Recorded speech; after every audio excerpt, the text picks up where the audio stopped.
Welcome to Larry's Library, and welcome to another edition of the Sunday Scan. This time, we're going to look at Machine Man issues 5 through 9. That is the final Jack Kirby issue of Machine Man is issue 9. And so we're going to go do an overview of 5 through 9 right now. So I've got my notes here because I've been reading an issue a week for the last month or so, and I'm going to go over them now. In issue 5, Machine Man is pretty disillusioned with the constant hounding he's getting at every turn from the military. They just won't leave him alone. No matter what he does, he is always on the run. And he tries to save the Earth from 10-4, that autocron robot from another galaxy. And even in that, the army is still harassing him. So it's like he's trying to protect them, and they don't want to have any of it. So he finally gets disillusioned with all that, and he just kind of walks away from the battle. He's like, you don't want my help? Fine. And he walks away, and you know, he just kind of tries to wash his hands of it. But his conscience is still eating at him, but he walks away. Pretty well done stuff here. And he wanders into this costume party, and just off the street. I think this is in Manhattan or something. And of course, they think that he's a guy in a costume, so they love his costume. He spends some time in there, and he meets this TV producer. And this TV producer shows him a news clip. In this news clip, so Dr. Spaulding has brokered a deal between the military and Machine Man. It seems they want his help now. They're actually asking for his help against this 10-4 and this armada from another galaxy that's coming. So, now they're willing to make a deal. Now they're willing to be his friend if he helps them. So he has to make a decision. Okay, Machine Man issue 6. Beautiful cover here. In this one, Machine Man finally has his final battle with 10-4, and he defeats him. But before he does, he rigs him up to fusion and explode. And then he sends him back across the dimensions to that other galaxy, so he blows up the entire armada with 10-4. Pretty spectacular. Kirby's not really known for his good scripting ability, and I'm one of the biggest Kirby fans on the planet, and I can say that. But take a look at this. I mean, the dialogue here is probably some of the best dialogue I've ever seen Kirby do. It's even chilling is what it is, but very effective, really well done. At this point, this is like 1978 or so, he's come a long way. Yeah, I mean, check out the dialogue here. It is rather chilling. I mean, 10-4 calls the doctor a flesh wearer, and it's creepy. Okay, now we come to issue number 7, and check out this cover with inks by Terry Austin. I don't know how often this has taken place. I can't even remember seeing Kirby inked by Austin before, but wow, nice. With a nation against him. So here we have Machine Man up against this congressional subcommittee hearing thing or something, where they're trying to decide what his fate's going to be, whether they're going to dismantle him or what. So after the first hearing, this crowd is gathered, and they're panicking outside the place, and they're taunting him as he comes out, and it's just it's a mess. They're out in the street, and it's getting bad. It's getting really bad. But Machine Man catches and notices this pickpocket about to grab this guy's wallet, and he intervenes and gets the guy's wallet back for him. And then just like that, the fickle public turns on a dime, and now he's a hero, He demonstrated, I mean, he didn't do this on purpose. He just seen it, and he took care of it. It wasn't to win their support, but at least in this group, at this moment, they're for Machine Man instead of calling for him to be destroyed. So, yeah, more good dialogue here by Kirby. He's really starting to come into his own as a writer here, I think, and, it's good.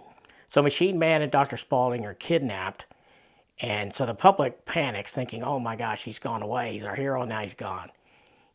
Yeah, this is a great issue. I give this one 10 out of 10. I really like this one. And here's an art sample from page 16. Check that out. This is Machine Man in Dr. Spaulding's library. I think it's pretty cool. Yeah, here's Machine Man 8. And in this one, you see that Machine Man makes a deal with this corporation. It turns out the group that has kidnapped him and the good doctor are some kind of organized crime, giant organized crime organization just called the Corporation.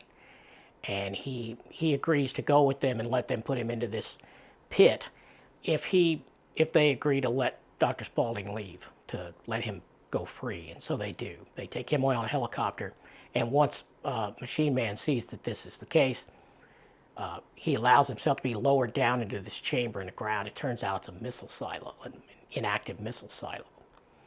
And he makes his escape from this thing, and it's pretty spectacular how he does it. So here we come to the final issue that I own in the single issue run of Machine Man.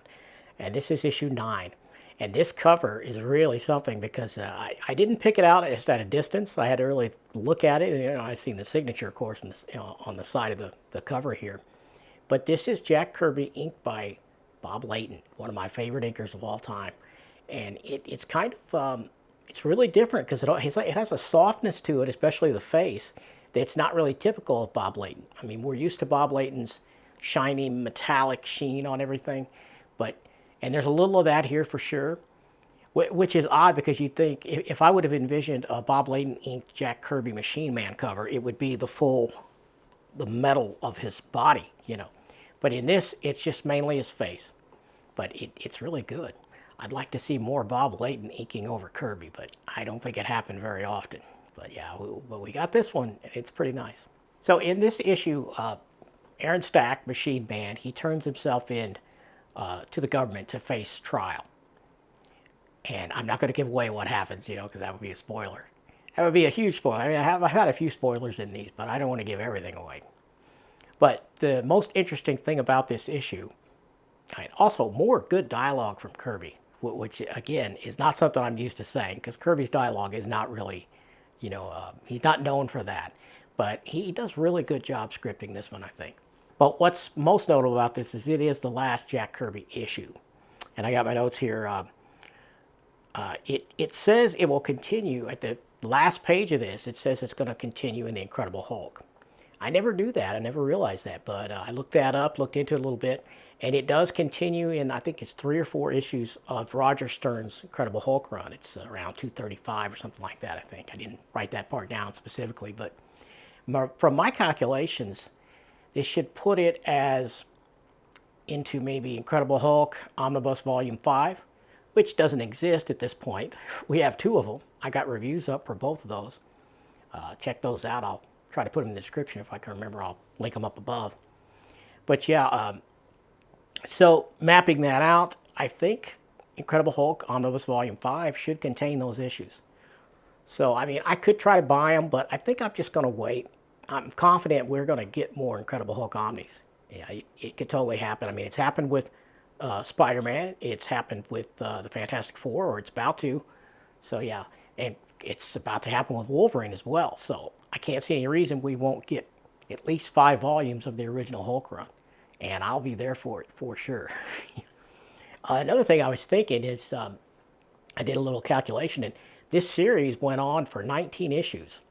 Because after Kirby left with 9, there were 10 more issues with Steve Ditko doing the art. Now, I didn't get those, not when I was a kid, and not a few years ago when I got all these together, because at that point, I still didn't really care for Steve Ditko.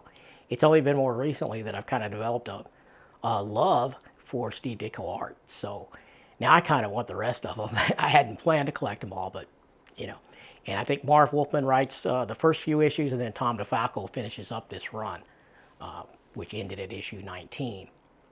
And then there was a couple of minis later on in the mid-80s, I think. And then there was a couple one-shots later in the 2000s, if I remember right. So, and then plus these 3 or 4 issues of Incredible Hulk. I think there was a Marvel team-up maybe a 2-in-1. You add all that together, and you've got a good 30, 40 issues of Machine Man material. So I'm thinking we could have a Machine Man omnibus. There's enough material here for that. So maybe Marvel could do that. Maybe we get on Omar to try to make that happen. I don't know, but I would definitely buy a Machine Man omnibus. And maybe we'll get that one day. But at any rate, this one does end with that saying that the Machine Man saga will continue in Incredible Hulk. And then in the letters page, I'll throw a scan up here, but I've got a few notes. It basically says that Kirby is leaving comic books to work on the Fantastic Four animation, the animated series, the Saturday morning cartoon show. So that's why he left, officially anyway, that's why he left Machine Man and comics in general in 1978 was to work on that FF cartoon. So that is kind of cool. I mean, he had a good reason, I guess, to leave it. But yeah, it's too bad because these, I think, were getting better and better as he went along. His scripting got better and better, and I really like what he did with the plot here. So this has been fun. I hope you liked taking a look at these. If you haven't seen the past episodes of Sunday Scan that covers Machine Man, take a look at the playlist. I'll have a playlist down below, and you can check those out. And thanks for watching. Subscribe if you haven't already, and I will see you next time.